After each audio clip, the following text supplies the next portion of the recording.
TGT की तैयारी करने वाले मेरे सभी प्रिय साथियों को मेरा प्यार भरा नमस्कार। और आज की वीडियो में हम लोग डिस्कस करेंगे जॉन गॉल्सवर्दी का एक मोस्ट इंपॉर्टेंट नॉवेल जिसका नाम है दी फोर साइड सागा। अगर हम दी फोर साइड सागा की बात करते हैं तो ये कब आया है, ये 1922 में पब्लिश हुआ है, जिसमें तीन ट्रायलॉजी थी। दी मैन ऑफ प्रॉपर्टी जो कि 1906 में, दी चांसरी 1920 में और टू लेट 1921 में। और इसमें दो इंटरल्यूड भी आए थे, Indian summer of four side जो कि 1918 में आया था और अवेकनिंग 1920 में आया था। तो इस तरीके से जो फोर साइड सागा था, इसमें तीन नॉवेल और दो इंटरल्यूड आए थे और 1906 से लेकर के 1921 तक इसको लिखा गया था। ठीक है, तो चलो शुरुआत करते हैं। जैसे जैसे हम लोग पढ़ते जाएंगे वैसे वैसे आपको डिस्कस करते जाएंगे। सबसे पहला क्वेश्चन हमारा क्या है, बोला गया है कि in which novel did Galsworthy create a new type of fiction. Galsworthy ने किस उपन्यास में एक नई प्रकार की जो नरेशन शैली होती है यानी कि कथा शैली विकसित की थी। तो द मैन ऑफ प्रॉपर्टी में कौन सा सी ऑप्शन हमारा क्या हो जाएगा, सही हो जाएगा। द मैन ऑफ प्रॉपर्टी जो था ये इनका 1906 में आया था। ठीक है, what was the unique about the man of property. अगर हम मैन ऑफ प्रॉपर्टी की बात करें तो इसमें यूनिक क्या है, यानी कि इसकी विशेषता क्या है। तो इसमें पात्रों के गुण और दोषों दोनों का संतुलन था, इसलिए ये एक विशेष था। ठीक है, तो इसके अंदर क्या किया गया था, बी ऑप्शन को जरा ध्यान से देखिएगा। It balanced virtues and vices of character, यानी कि इसके अंदर जो कैरेक्टर थे, जो पात्र थे, उनके जो गुण और दोष थे, दोनों में बहुत अच्छा संतुलन था। ठीक है, उनके गुण भी बताए गए तो उनके अवगुण भी बताए गए थे। ठीक है, अगला तीसरे नंबर का क्वेश्चन है हमारा, who is the central character in the man of property. अगर हम मैन ऑफ प्रॉपर्टी की बात करते हैं तो इसका मुख्य पात्र कौन था, तो सोम्स फोर्साइट था, यानी कि सी ऑप्शन हो जाएगा हमारा सोम्स फोर्साइट।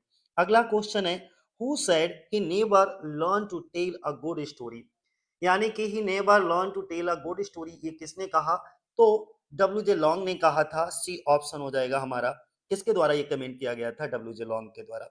दी फोर साइड सागा 1922 यानी कि 1922 में मेनली डील्स विद।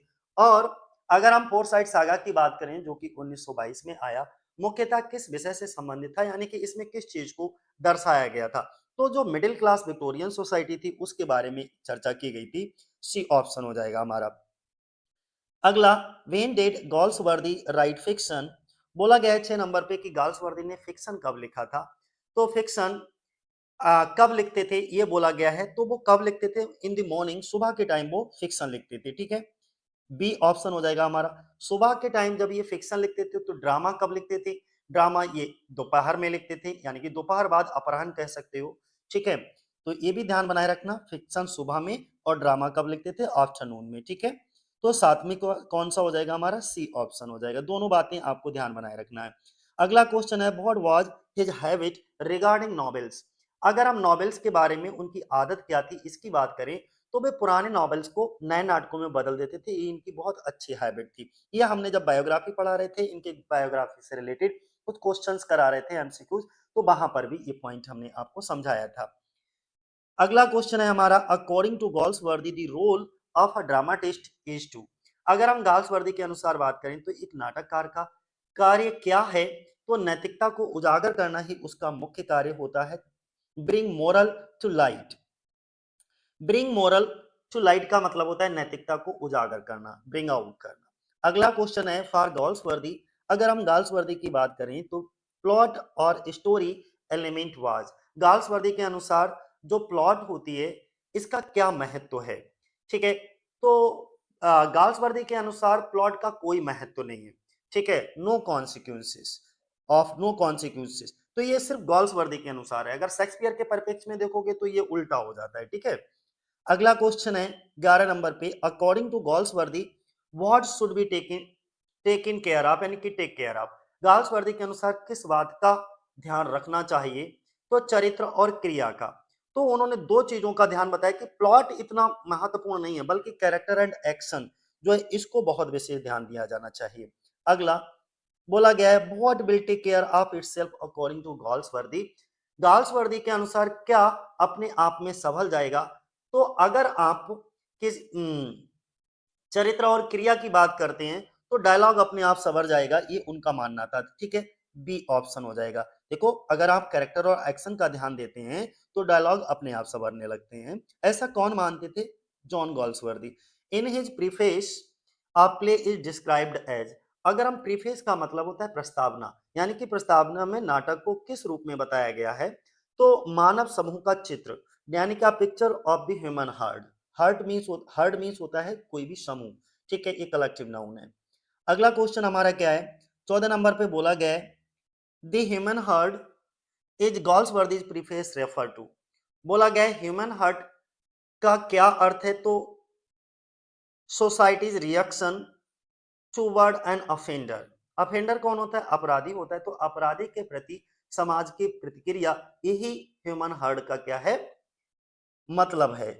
अगला क्वेश्चन है हमारा 15 नंबर पे, बोला गया है what does the phrase heads lowered horns pointed symbolises. Heads lowered horns pointed, इसका क्या अर्थ है, ठीक है, ये किस चीज का प्रतीक है, तो ये एग्रेशन, यानी कि एग्रेशन एंड जजमेंट, ठीक है, ध्यान बनाए रखना। एग्रेशन क्या होता है हमारा, आक्रामकता, जो आक्रामक चीजें होती हैं उनको बोलते हैं, और जजमेंट निर्णय आप जानते हैं। अगला हम इनके कुछ एमसीक्यूज हमारे फोर साइड क्रॉनिकल्स से लेकर के होंगे, ठीक है, जरा समझिए। अगर हम फोर साइड सागा की बात करें तो ये कब पब्लिश हुआ है, 1922 में पब्लिश हुआ है, डी ऑप्शन हो जाएगा हमारा। अगला क्वेश्चन 2 नंबर पे पूछा गया है कि बोला गया है the Forsyte saga consist of how many main novels. देखो दो चीजें आप ध्यान बनाए रखना, अभी अभी हमने बताया ही था कि फोर साइड सागा में कितने मुख्य उपन्यास थे, तो 3 थे, यानी कि 3 नॉवेल थे, मैन ऑफ प्रॉपर्टी, चांसरी और टू लेट, और 2 इंटरलूड थे, Indian summer of four side और अवेकनिंग, ठीक है। तो यहां पर कौन सा ऑप्शन हमारा सही हो जाएगा, बी ऑप्शन सही हो जाएगा। अगला क्वेश्चन है विच of the following is not a novel of a four side saga. अब 3 नॉवेल के अगर नाम याद है तो आप तुरंत से आप इसको कर लोगे। देखो मैन ऑफ प्रॉपर्टी 1906 में आया, ये इनका नॉवेल था। इन चांसरी 1920 में आया, ये भी इनका नॉवेल था। टू लेट जो है ये 1921 में आया, ये भी उनका नॉवेल था। स्वान सॉन्ग नहीं था, तो सी ऑप्शन हो जाएगा। सब सरल होते हैं, अगर आपने पढ़ रखा है तब सरल लगेगा, और नहीं पढ़ा है तब आपको सारी चीजें टफ भी लगेंगी और समझ भी कुछ नहीं आएगा कि हम कहाँ की बात कर रहे हैं, क्या चर्चा कर रहे हैं। विच is the first novel of the Forsyte saga.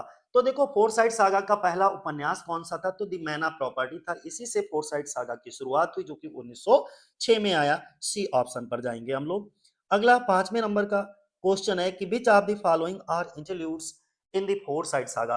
अगर हम फोर साइड सागा में बात करें तो निम्न में से कौन से इंटरल्यूड हैं। हमने कहा 3 novel, man of property, chancery और टू लेट। 2 इंटरल्यूड थे, Indian summer of four side और अवेकनिंग। क्या ऐसा कोई ऑप्शन है Indian Forsyte, Indian summer of a foresight और अवेकनिंग, बिल्कुल है, बी ऑप्शन पे चले जाएंगे हम लोग, ठीक है। तो ये क्या है, हमारे इंटरल्यूड है, तो नोट डाउन भी कहीं कर सकते हो, ये क्या है, फोरसाइट सागा के 2 इंटरल्यूड है। अगला क्वेश्चन हमारा क्या है, what is the sequel of the Forsyte saga. अब आपसे ये पूछा गया फोरसाइट सागा का सीक्वल कौन सा था, मॉडर्न कॉमेडी था, देयर इज नो डाउट, ठीक है। मॉडर्न कॉमेडी क्या था, इसका सीक्वल था फोरसाइट सागा का। अगला क्वेश्चन अब यहीं पर हम आपको थोड़ा सा मॉडर्न कॉमेडी के बारे में डिटेल से बता देते हैं, क्योंकि आगे भी बताएंगे लेकिन थोड़ा सा बता देते हैं। अगर हम मॉडर्न कॉमेडी की बात करें तो ये सिक्वल था किसका, फोरसाइट सागा का, ये ध्यान रखना है पहली चीज। दूसरी चीज ये ध्यान बनाए रखना है कि अब मॉडर्न कॉमेडी जो है वो पब्लिश हुआ था 1929 में, और इसमें भी 3 नॉवेल्स थे, यानी कि 3 नॉवेल और 2 इंटरल्यूड इसके अंदर भी थे, ठीक है, ध्यान बनाए रखना। 3 नॉवेल कौन से थे, उनके नाम थे द व्हाइट मंकी जो कि 1924 में, और द सिल्वर स्पून, ठीक है, वो 1926 में आया था, और स्वान सॉन्ग 1928 में आया था। इसके अंदर 2 इंटरल्यूड इंक्लूड किए गए थे, अ साइलेंट बोइंग जो कि 1927 में, और पासर्स बाई जो है 1900, ये भी 1927 में था। तो ये इस कुछ डिटेल थी किसकी थी, आपकी फोर साइड सागा के सिक्वल की, ठीक है, जो कि जिसका सिक्वल का नाम क्या था, मॉडर्न कॉमेडी। इसके अंदर भी 3 नॉवेल 2 इंटरल्यूड। चलो अब हम लोग आगे बढ़ते हैं, देखो यही बात यहाँ पर आ गई है, जो जो बातें हम बताएंगे सब आपको मिलती जाएंगी। बोला गया मॉडर्न कॉमेडी कब पब्लिश हुई, 1929 में पब्लिश हुई है, ठीक है। एक एक चीज आप बड़े ध्यान से पढ़ने की जरूरत है, क्योंकि एक एक चीज इंपॉर्टेंट पढ़ा रहा हूँ, कुछ भी अननेसेसरी नहीं है, ठीक है। इतना पढ़ लोगे टीजीटी एकदम हवा में हो जाएगा। Which of the following novels belong to a modern comedy. अब ये बोला गया है कि कौन सा नॉवेल जो है वो मॉडर्न कॉमेडी से बिलोंग करता है।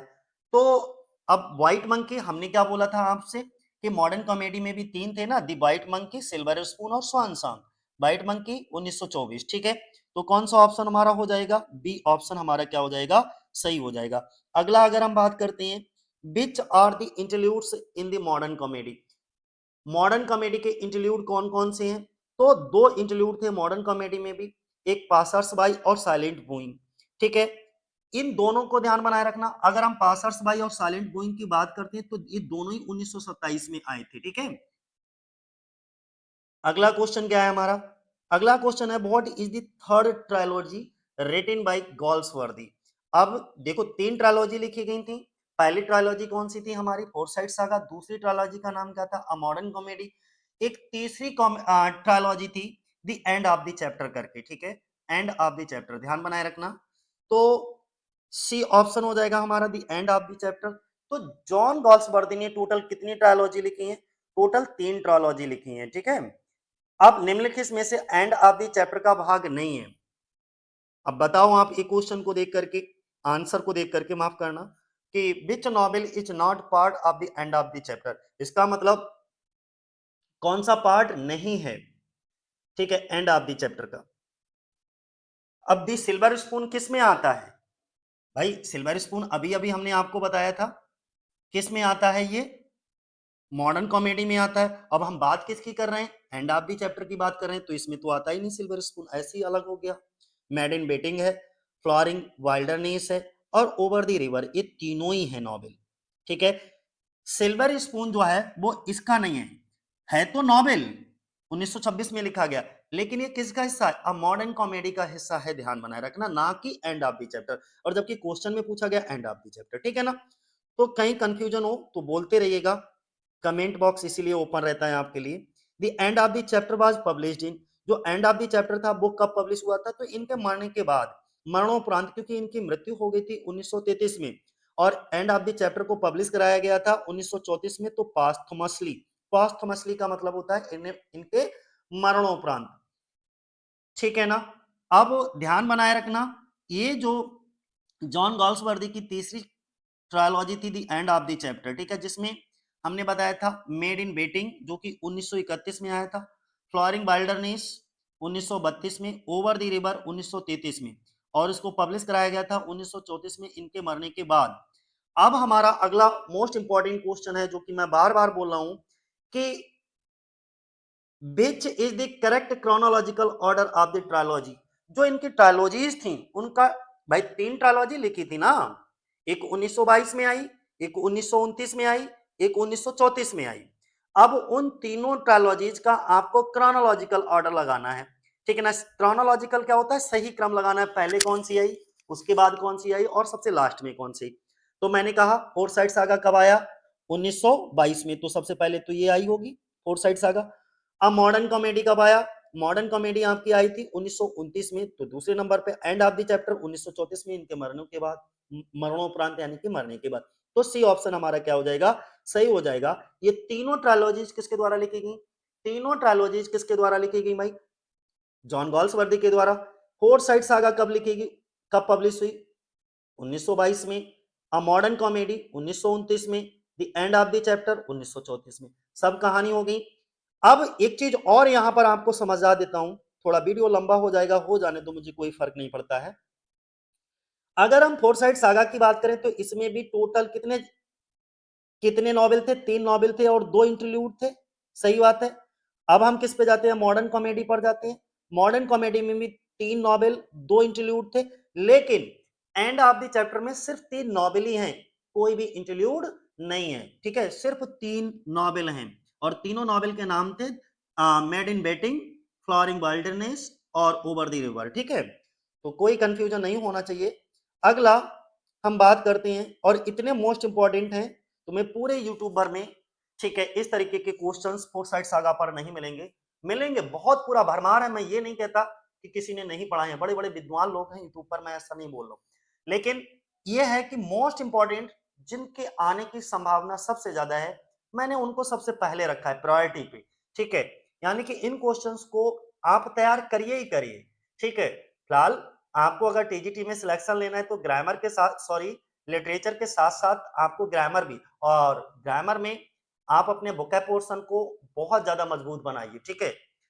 अगला क्वेश्चन हमारा क्या है, sorry, three trilogies together are known as. अब यही बात बोलेगी, अगर इन तीनों ट्रायोलॉजीज को मिलाकर के क्या बोला जाता है, कोई नाम दिया गया, बिल्कुल दिया गया, द फोर साइड क्रॉनिकल्स नाम दिया गया, फोर साइड क्रॉनिकल्स, एक फोर साइड सागा इनकी ट्रायोलॉजी का नाम है, एक ट्रायोलॉजी का। लेकिन अगर फोर साइड सागा, इसके बाद अ modern comedy and of the chapter, तीनों को मिला दिया जाए तो तीनों का नाम हो जाता है four side chronicles.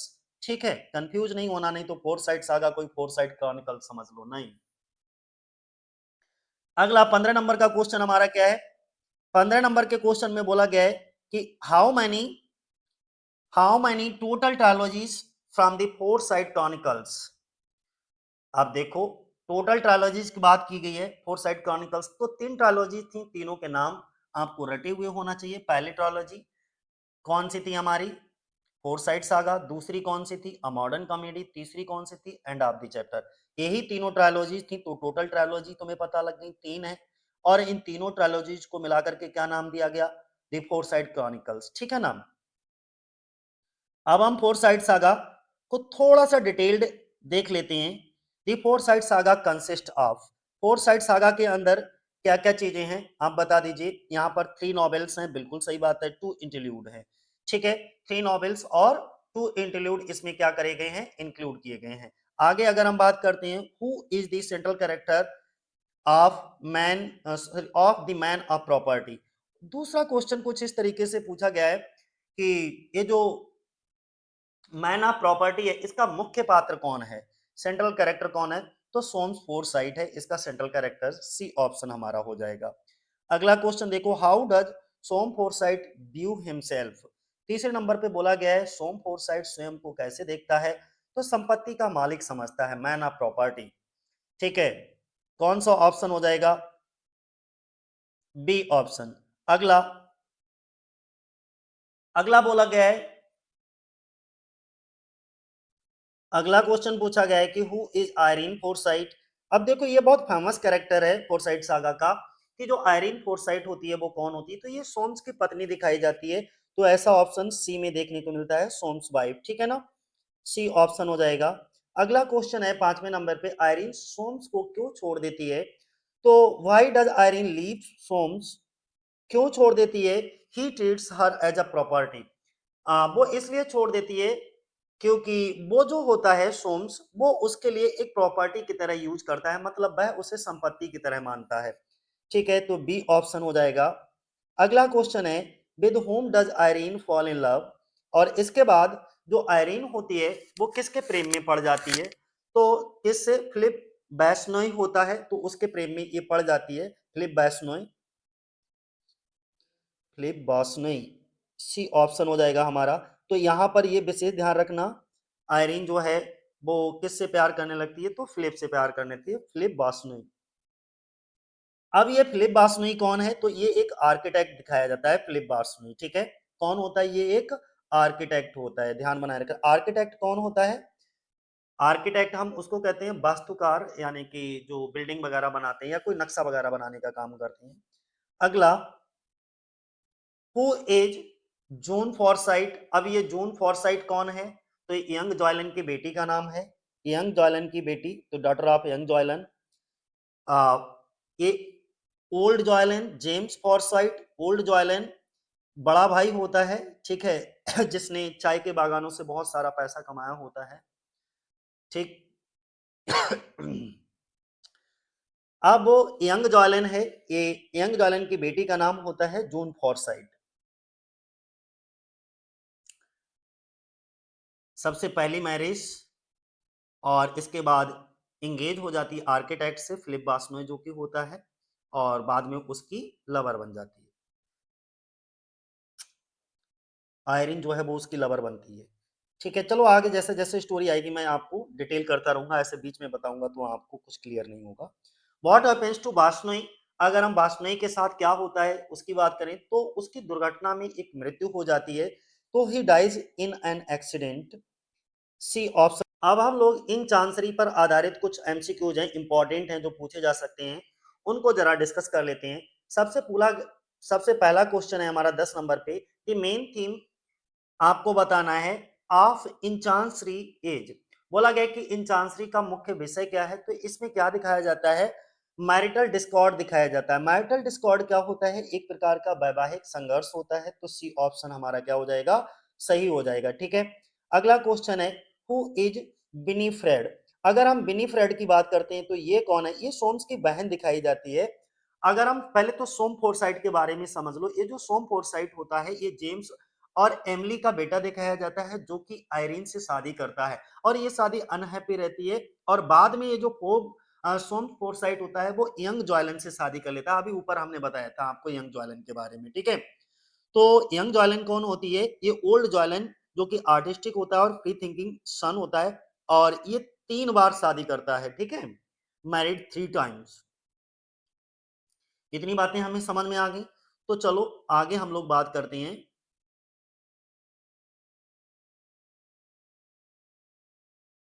Who marriage Irene letter, ये मोस्ट इंपॉर्टेंट है।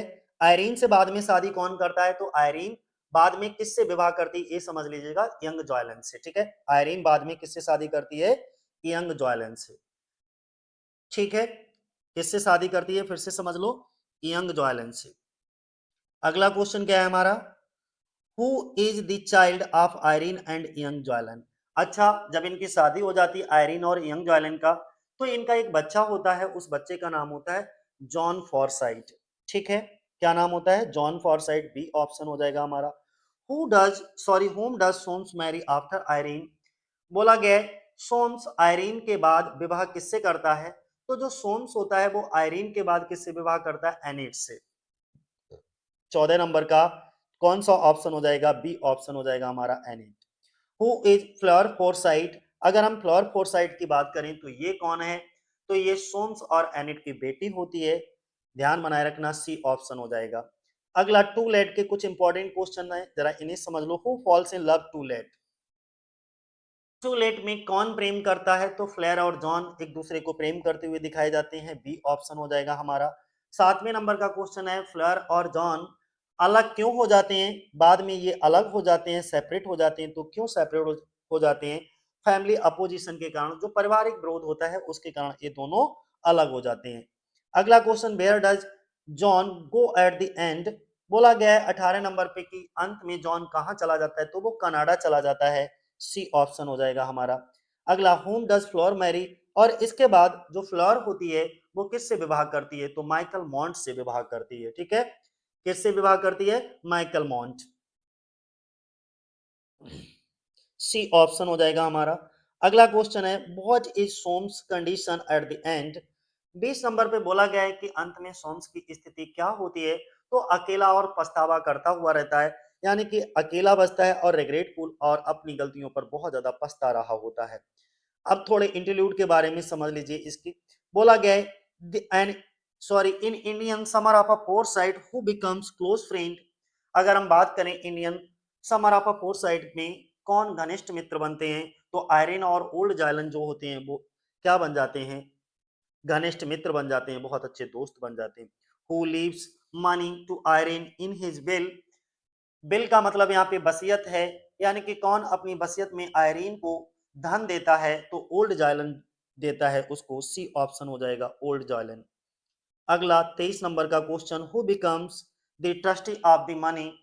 जो मनी होता है उसका ट्रस्टी कौन बनता है, तो यंग जॉयलन बनता है, बी ऑप्शन हो जाएगा।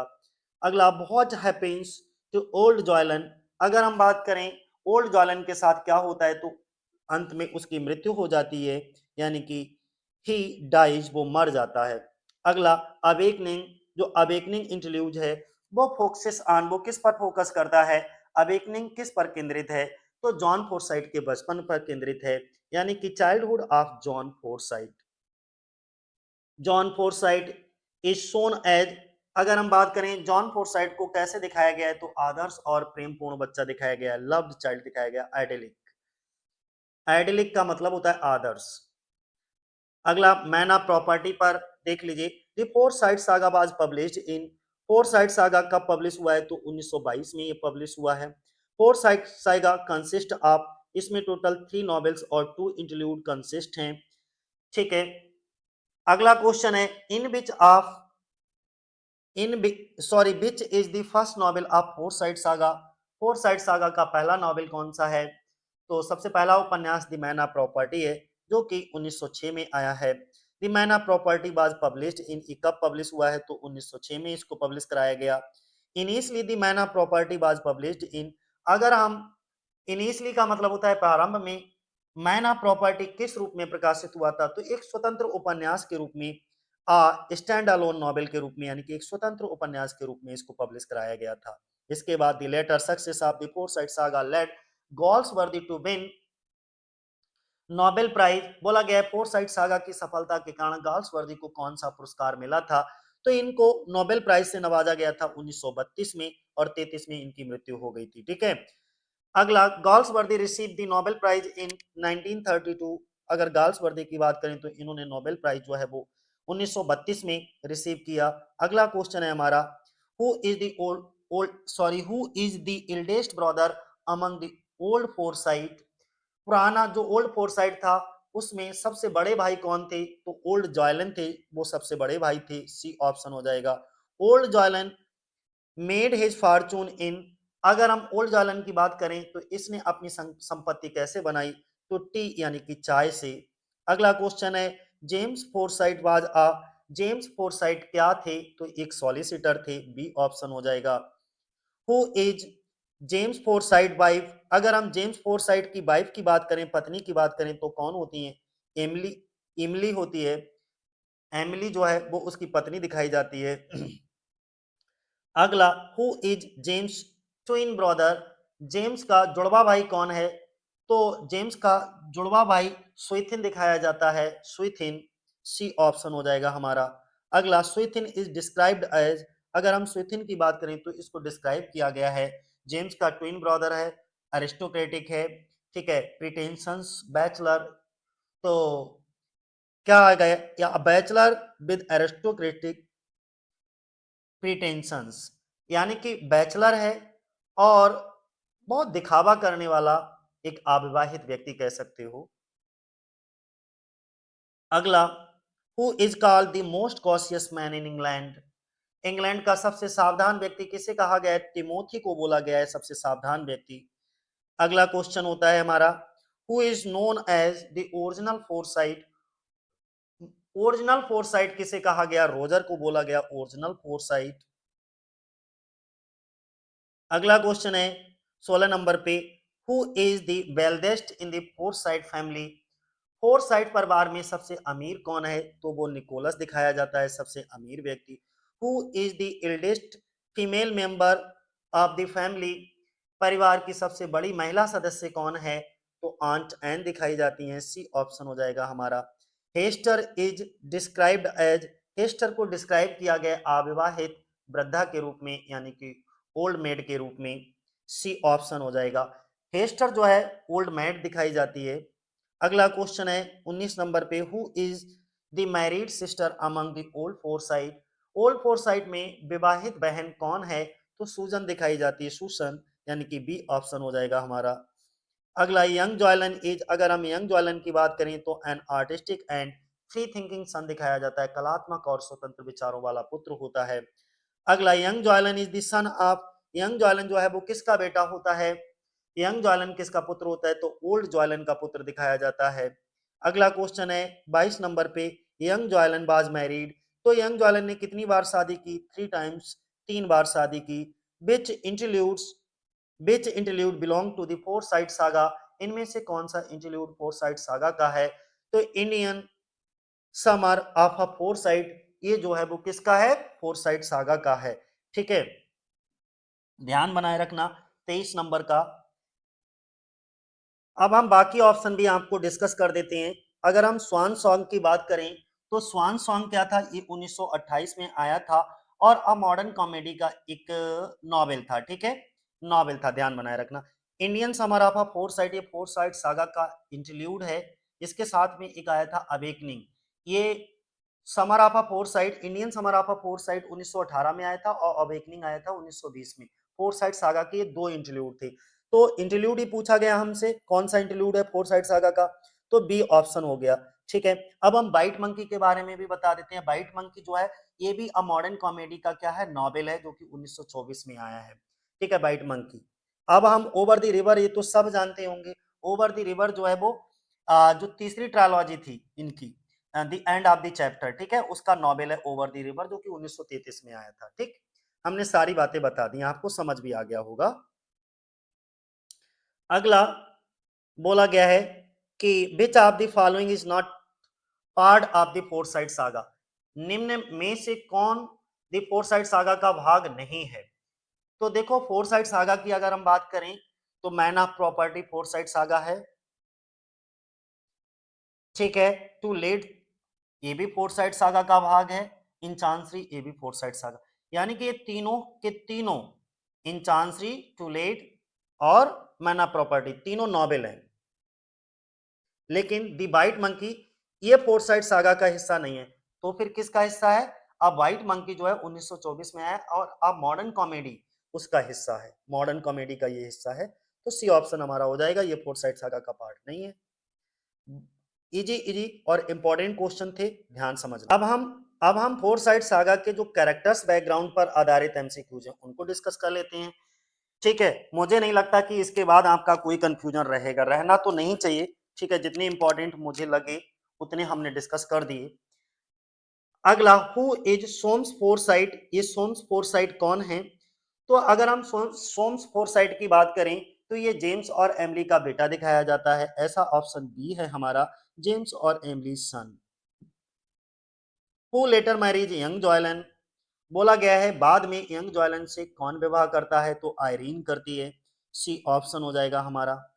बोला गया है विनीफ्रेड कौन है? तो ये जो विनीफ्रेड है वो सोम्स की बहन दिखाई जाती है। बी ऑप्शन हो जाएगा। अगला, मॉन्टेग्यू डार्टी का वर्णन कैसे किया गया है? तो अगर हम मॉन्टेग्यू डार्टी की बात करें तो इसको किस तरीके से डिस्क्राइब किया गया है? तो बहुत फोपिस है। फोपिस का मतलब होता है बहुत दिखावटी, दिखावा करने वाला, शो ऑफ करने वाला। और लेथार्जिक का मतलब होता है आलसी, बहुत सुस्त व्यक्ति। सी ऑप्शन हो जाएगा हमारा। जॉर्ज इज, जॉर्ज कौन दिखाया जाता है?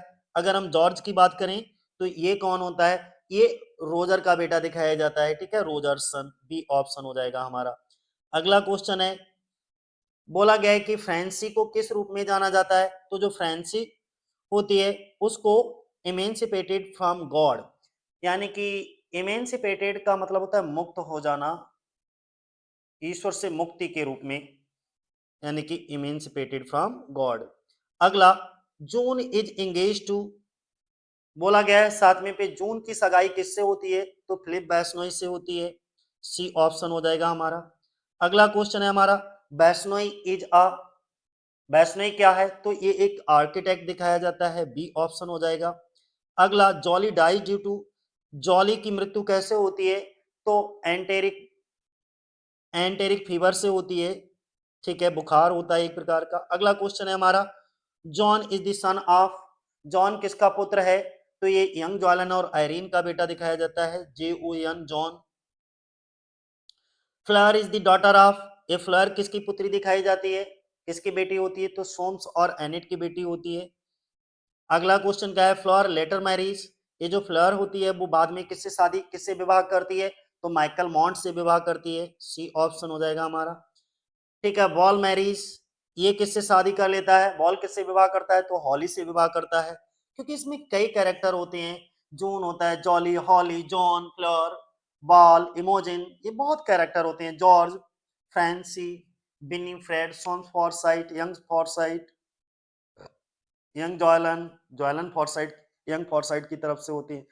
इसमें ओल्ड फॉरसाइट और यंग फॉरसाइट दो तरीके से जो है फैमिलीज को डिवाइड कर लेते हैं। एक तरफ ओल्ड फॉरसाइट के कैरेक्टर रख लिया करो, दूसरी तरफ यंग फॉरसाइट के कैरेक्टर रख लिया करो, फिर उनके बच्चों को रख लिया करो, तभी आपको समझने में दिक्कत नहीं होगी। ठीक है, जब भी आप फॉरसाइट सागा को पढ़ो कभी कंफ्यूजन ही नहीं होगा। मैन ऑफ प्रॉपर्टी हमारा कब आया? 1906 में। अब इस पर आधारित कुछ इंपॉर्टेंट एमसीक्यूज हैं। द नॉवेल ओपन्स इन, ये जो नॉवेल है इसकी शुरुआत कब होती है? तो जून 1886 में, यानी कि सी ऑप्शन हो जाएगा। अगला है क्वेश्चन हमारा, gathering, the gathering takes place at, यानी कि सभा कहाँ होती है? तो ओल्ड जॉयलन के घर पर वो सभा आयोजित होती है। अगला द ओकेजन इज, वो ओकेजन क्या है, वो शुभ अवसर क्या है, तो जून की सगाई हो रही है, एंगेजमेंट ऑफ जून, उसी के अवसर पर ये सभी सभा जो है वो कहाँ, उसके घर पर होती है। बॉसनाई इज कंसिडर्ड, बॉसनाई को कैसे माना जाता है, तो बाहरी व्यक्ति माना जाता है, an outsider, considered an outsider. Soames is a, Soames है, सोम्स क्या है, तो ये एक नोटरी दिखाया जाता है। सोम्स जो है वो कौन दिखाया जाता है, एक नोटरी दिखाया जाता है, सोम्स फॉर साइड। जेम्स और एमली, ठीक है। अगला, सोम्स कंसिडर्ड आयरीन एज, सोम्स ने आयरीन को क्या मानता है, तो अपनी संपत्ति मानता है, his property. Irene married Soames mainly for, जो आयरीन होती है इसने सोम्स से विवाह, विवाह जो है वो मुख्यतः किस लिए किया, अपनी सुरक्षा सिक्योरिटी के पर्पज से। Soames builds a house at, 21 number पे बोला गया सोम्स घर कहां बनाता है, तो रॉबिन हिल में, बी ऑप्शन हो जाएगा हमारा।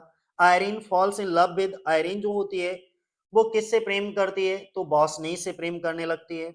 अगला, सोम्स टेक्स रिवेंज बाई, जो सोम्स होता है वो बदला कैसे लेता है, तो बॉसनी को दिवालिया करके, बैंक्रप्टिंग बॉसनी। अगला, बहुत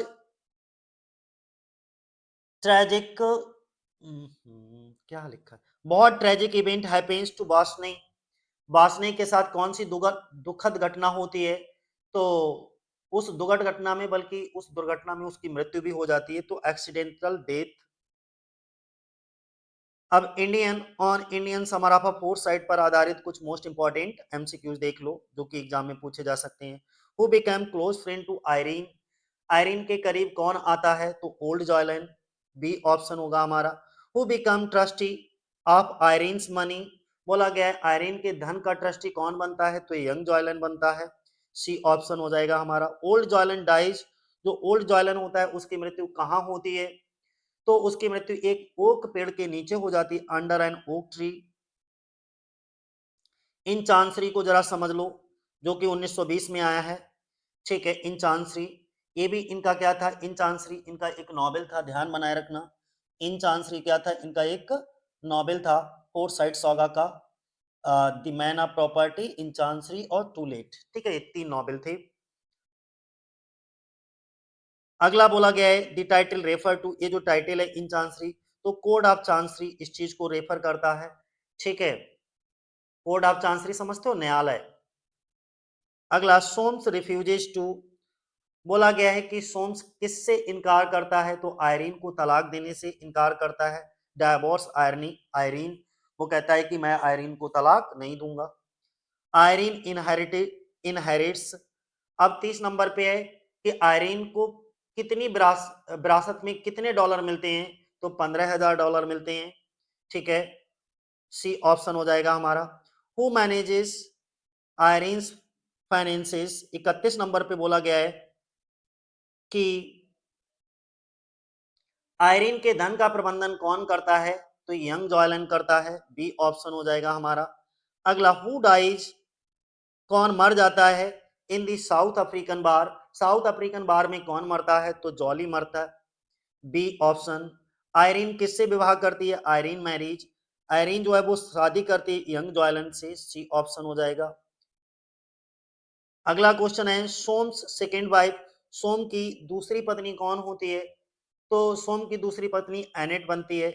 अब हम कहाँ चलेंगे, अवेकनिंग पर चलेंगे। अब जितने क्वेश्चन एमसीक्यूज होंगे वो सब अवेकनिंग पर आधारित होंगे। 35 नंबर पे बोला गया अवेकनिंग फोकसिस ऑन, अवेकनिंग किस पर केंद्रित है, तो जॉन के बचपन पर, जॉन्स चाइल्डहुड।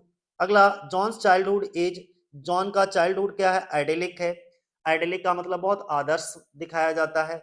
अब हम बात करेंगे किस पे, टूलेट के एमसीक्यूज, ठीक है, टूलेट के एमसीक्यूज पर बात कर लेते हैं जो कि 1921 में आए। फ्लोर एंड जॉन आर, बोला गया है कि फ्लोर और जॉन क्या हैं, तो ये दोनों लवर्स दिखाए जाते हैं, प्रेमी होते हैं। Their love is opposed due to, बोला गया है कि उनका लव जो है, उनके प्रेम का विरोध क्यों होता है, तो पारिवारिक अतीत के कारण, यानी कि फैमिली पास्ट के कारण उनके विवाह का विरोध होता है। अगला क्वेश्चन है हमारा, बोला है Michael Mont as, Michael Mont कौन है? तो एक बैरोनेट का उत्तराधिकारी दिखाया जाता है। एयर मीन्स होता है उत्तराधिकारी ऑफ अ बैरोनेट। अगला जॉन गोज, जॉन कहाँ चला जाता है? तो जॉन कहाँ, कनाडा चला जाता है, सी ऑप्शन हो जाएगा। फ्लोर मैरिज, फ्लोर जो है वो शादी कर लेती है, किससे शादी विवाह कर लेती है? माइकल मॉन्ट से विवाह कर लेती है। अगला जॉन डाइज ऑफ, जॉन की मृत्यु हो जाती है दिल का दौरा पड़ने से, हार्ट अटैक पड़ने से। अगला क्वेश्चन है सोम्स इज लेफ्ट, अंत में सोम्स की स्थिति क्या होती है? तो पछताता हुआ, पछतावा करता हुआ और वो अकेला रह जाता है, रिग्रेटफुल एंड अलोन। ठीक है, तो ये थे हमारे फोर्थ साइड सागा के कुछ मोस्ट इंपॉर्टेंट एमसीक्यूज। इनको 2-3 बार देख लीजिएगा, अपने आप वीडियो क्लियर हो जाएगा और इस वीडियो को देखने के बाद में आपको फोर्थ साइड सागा जो है वो समझ भी आने लगेगी।